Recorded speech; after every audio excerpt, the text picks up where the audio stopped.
What's going on, guys? Jordan Wheeler here. That was a photo of me on my recent trip to Banff. It was a solo trip, and this is going to be the top 5 tips that I learned for traveling alone. Follow along. I hope you learn something, because traveling alone is amazing, and everyone should do it at least once in their life. So, stay tuned.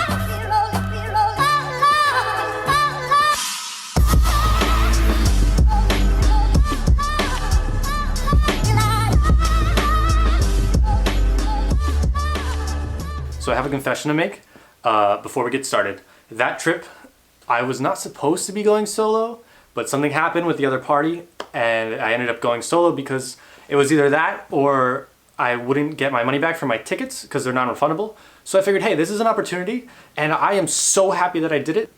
It's just mind blown. Mind blown. All right, so tip number 1 is going to be to take guided tours. So when you're alone, it's not really good to be hiking solo because something can happen. You can get injured even.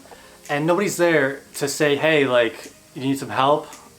Especially in like the wilderness, like Canada. I mean, Banff is kind of like Disneyland now because everyone knows about it. But a lot of places, it's just you and the wilderness. So if you're alone, it's pretty scary, especially for your first time. But the thing about a tour guide, which actually ties in with that cover photo, is they will show you places that you never even knew existed and aren't really listed anywhere, like how to get to. So I actually got to that place and the tour guide took the photo. He was actually a photographer. I went on Airbnb experiences. I kind of like that better than like your generic tour, because the generic tour was just like, because the generic tour was very just, you know, like it's a whole group of people. This was like a small group. It was more personal. You got to like learn more from the locals. It wasn't just like, all right, we're gonna go here, here, here, here, and that's like everything that you've seen every single person take a picture of. And if you can't afford a tour guide, you should probably bring a tripod and you could probably take that exact picture that I had with a tripod. But a tour guide is really gonna tell you like where to go and keep you a little safer along the way. So I highly recommend that, especially the Airbnb experiences. That's very like, you know, down to earth. It's not like your typical like, all right, let's get off the bus. So yeah, that is going to be number 1. Also, like, Pixar didn't happen, right? I mean, come on. Tip number 2 is going to be really just don't be afraid to eat out. The first like day or 2 that I was there, I kept going to like McDonald's and getting fast food because I'm like, hey, like I'm alone, still kind of self-conscious, like is everyone looking at me? I don't really know. But what I figured out is if you go to like a bar, you don't have to drink. I mean, I had like 1 or 2 beers. And also like, if you do drink, don't drink too much because you're alone, and once you get drunk, you know what happens. Like, you don't know where you are. You might make mistakes and no one's there to look out for you. So that is, you know, a really good tip. So when you're at the bar, you get the ambiance of the restaurant without being really awkward of saying like, hey, table for 1, and it's just like you staring at another chair and everyone's just like not even looking at you. No one actually cares, but in your head, everyone's like, what are they doing alone over there? What's going on? So if you're at the bar, you know, you're looking at the bartender, you have someone to make conversation with, and usually people at the bar are more talkative. Like, people go to the bar to talk and hang out and have a good time. So you get to experience like that local vibe and ambiance. And when you're at the bar, you know, people are there around you. They're there to talk, they're there to hang out. You get to chill with the locals, maybe find out more about where you're staying, and spots that are, you know, a little on the hush-hush and nobody wants to talk about because, like, you know, you want to find like those cool secret spots that aren't like taken, like everyone's like, oh, let's take like 1,000,000 pictures of the same spot and have the exact same photo. So yeah, that is going to be tip number 2.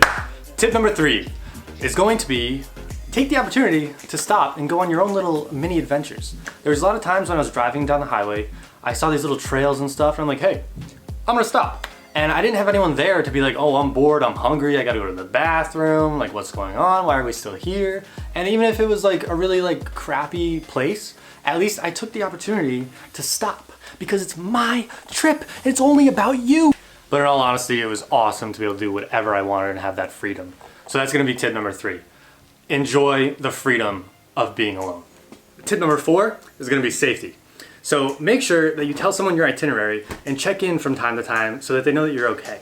Also, when you're hiking or going on little adventures that you want to go on because, you know, it's your trip, your issues, whatever, you definitely want to make sure you bring at least like 30 ounces of water, depending on the hike. I mean, if it's going to be a whole day, you might be better off bringing a gallon because you don't know what's going to happen. If you're planning for like a 6-hour trip, all of a sudden it could turn into like a 9-hour trip. If you get lost, you don't know where you're going. I had a time, I was going around a lake, I was taking pictures, all of a sudden I'm like 3/4 around the lake and I didn't bring any water or anything and I was freaking out.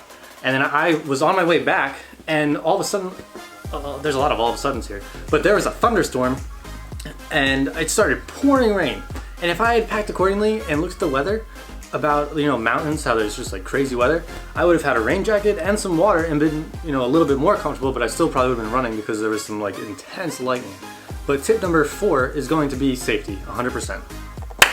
Tip number 5, last and final tip, is gonna be do your research. Honestly, if you're at this video, you're already doing your research, so good for you. Yippee. So when you're going to an area, if you're unfamiliar, you're gonna be a little bit more nervous than if you did your research and you know exactly like where you are, what's around you, what kind of food there's there, if there's like a CVS pharmacy, which is kind of America, but some sort of pharmacies, if you get hurt, if you get injured, whatever, you're not going in blind. This is similar to studying before an exam. If you go to an exam, say in like high school, college, and you didn't study, you're gonna be nervous. You're probably going to have diarrhea because, you know, fight or flight, you're gonna wanna flight. You're not gonna fight. So, you know, get ready to fight and prepare. That is gonna be tip number 5. In conclusion here, I said it in the beginning, but in my opinion, traveling alone is a very eye-opening experience. And when you go home after traveling alone for your first time, you're gonna come back a changed man or woman, or whatever you are. You're gonna realize how self-sufficient you can actually be as a person. You'll have this newfound confidence in yourself and you'll love yourself more. So heart. That is gonna wrap it up, guys. That is my top 5 tips for traveling alone. And I have only done it once, if I'm gonna be honest with you. That's a confession here. But I'm gonna do it again. 100%, I'm gonna do it again. Within the next year. It's happening. You should do it. I'm gonna do it again. Let's get it. Travel.